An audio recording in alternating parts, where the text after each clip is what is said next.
Mark Hanna with the Springfield Airport Authority. Thanks for joining us again on the Illinois channel. And we wanted to catch up with you again. Mark, it seems like a couple of things. We have the reemergence of air travel, I think, post-COVID going on. We've got all this capital spending going on, both at the federal and state level. And I know that you've had a lot of work going on at the Springfield terminal. For those who haven't been out there for a while, they're going to find there's been a lot of changes and updates. So we wanted to catch up with you. One of the bills that we've been following, SB 1232, going through the state legislature. Can you give us an update on that, and how is that going to interact with what you do in your role as the Springfield Airport Authority? Yeah, it's a great bill. It provides some reassurances to airports and some potential reforms for regional airports in commercial air service airports and general aviation or reliever airports. So really, the big hits on this bill is it provides an opt-out provision. A lot of times when we receive federal dollars, they go through the state through what they call the Channeling Act provision. So a lot of those funds are administered by IDOT on behalf or in concert with the airport authorities or the airport sponsor, if you will. And if an airport really needs to fast track a project to move at the speed of business, so to speak, they're able to opt out of that Channeling Act provision and actually work directly with the drawdown of those funds for an eligible project directly with the FAA. And it allows for the construction to move along what we feel is quicker and more efficient as long as everything is eligible and compliant. However, the airport does forego any state match that would usually come with that if the state signs on with the normal provisions working through the Channeling Act as a sponsor or co-sponsor of that. It also does provide for the state to participate in what they haven't done in the past is vertical construction, meaning hangars, FBO buildings, fixed base operators for general and business, corporate aviation, and also commercial passenger terminal work as well. So that is a big win or a huge amenity or a benefit for airports when they're programming projects, because a lot of these facilities, a lot of the airports are still working out of post World War II era, vintage buildings with minor upgrades and tweaks and modifications over the year. There's a lot of infrastructure, vertical infrastructure, that does need attention around the state. So we do think that is huge for airports of all sizes. And we certainly hope that it moves through in the House, and it's a great bill for all aspects of Illinois aviation. Do you find for those, you get some Chicago people, lawmakers, and of course they think of O'Hare and they think of Midway. Certainly. Is it much of a hard sell to get the lawmakers to appreciate the importance of the regional airports and the role that they play connecting those of us downstate, whether it's Springfield, Decatur, Bloomington, etc.? Certainly. Go ahead. Yeah. No, yeah, great question. And I think the lawmakers understand, as do the folks up in Chicago. They know how important a lot of these regional airports are, especially the air service airports that feed into Chicago.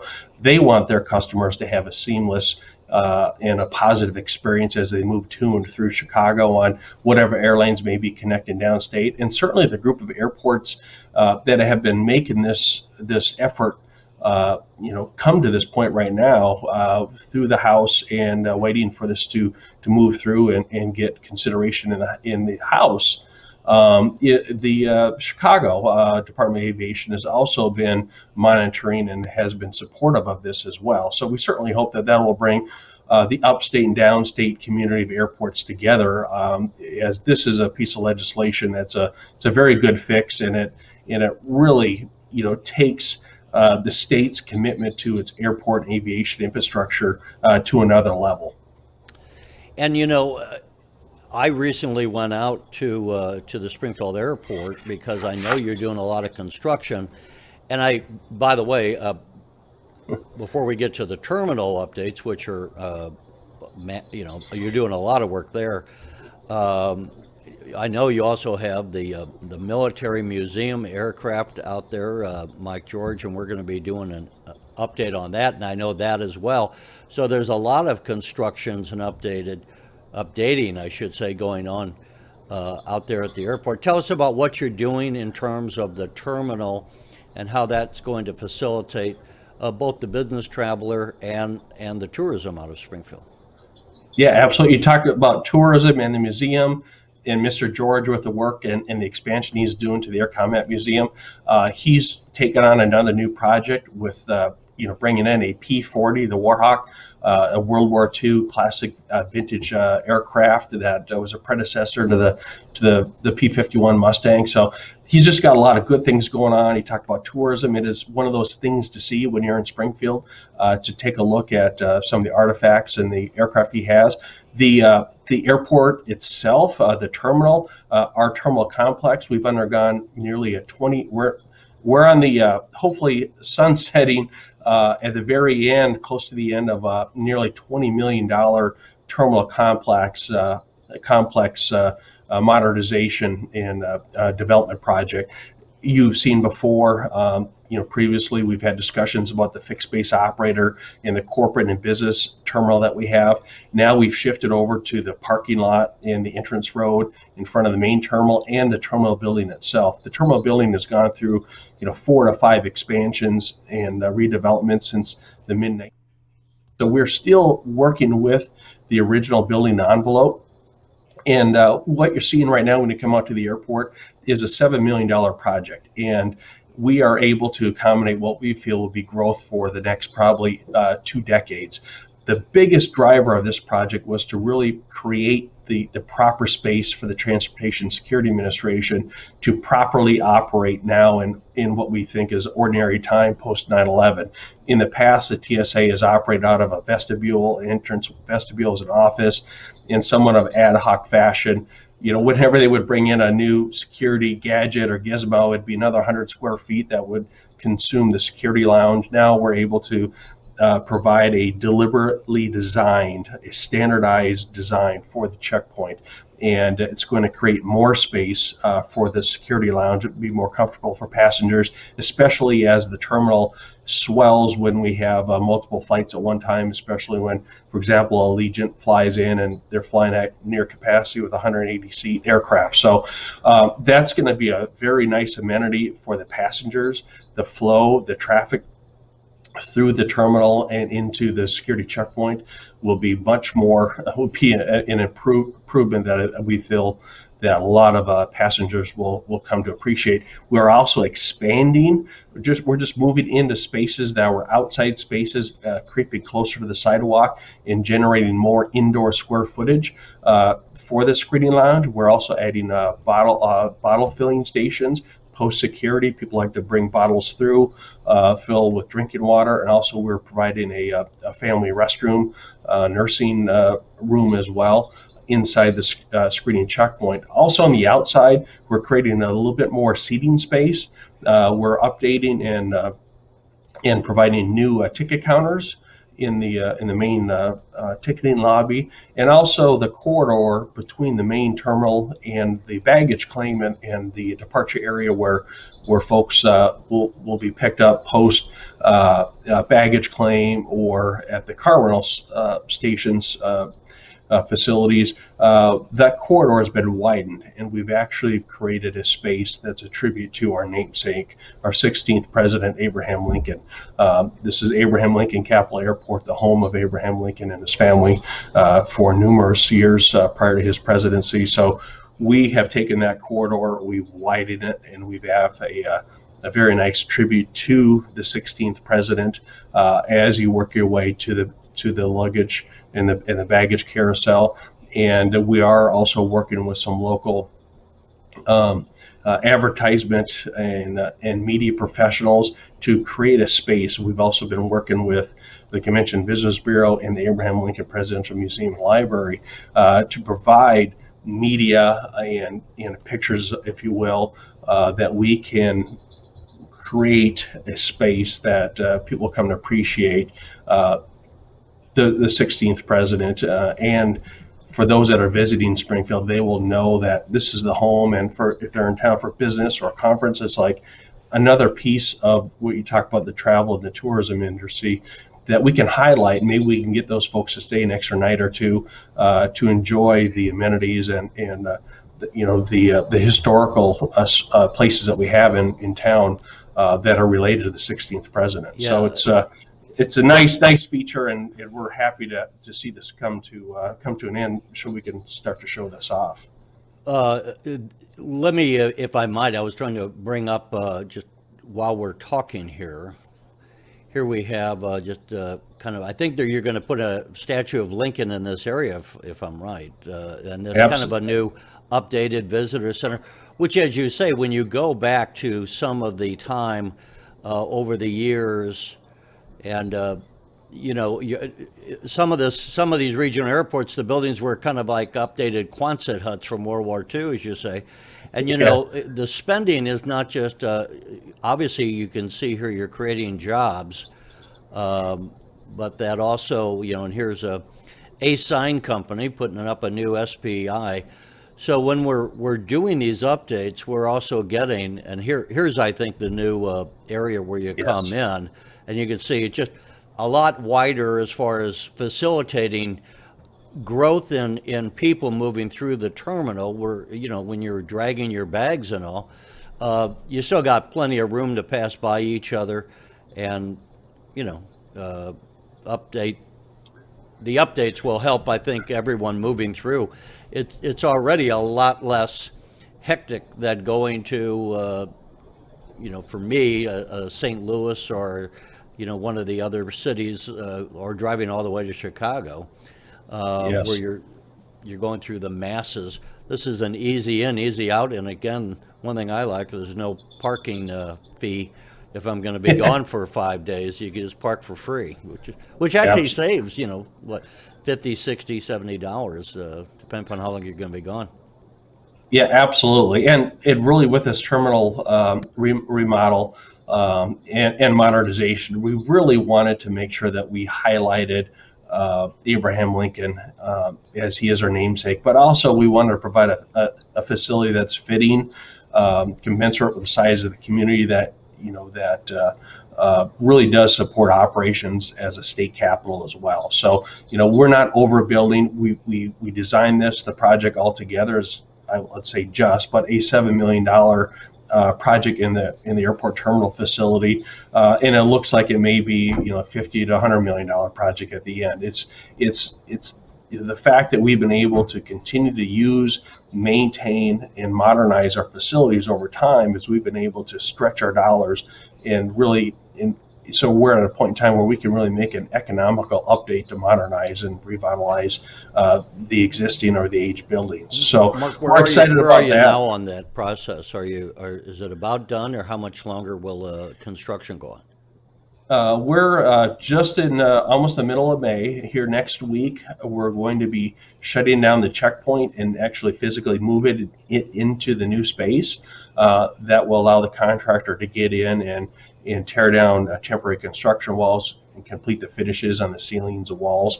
And we are awaiting a few other major end items, such as the ticket counters and other items. And with the COVID situation, much of the supply chain and many aspects, building materials, as you've known and heard otherwise, is slowed the process in certain areas. However, we're actually looking toward hopefully a late July, maybe perhaps early August, but we'd like to have this all wrapped up before Labor Day. And while that's going on, the terminal is still open. You're still getting passengers in and out. And before we close up on the travel, as we as a nation are coming out of the COVID shutdown, is it picking up yet, or just kind of where are we on traffic moving through Springfield? Let's say whether it's tourism or even the business community. We know so many people were Zoom calling, and I think a lot of people want to be able to get out and physically come and visit, whether they're tourist or business people coming in to look at the regional economy and the plants they have located around the country. Yeah.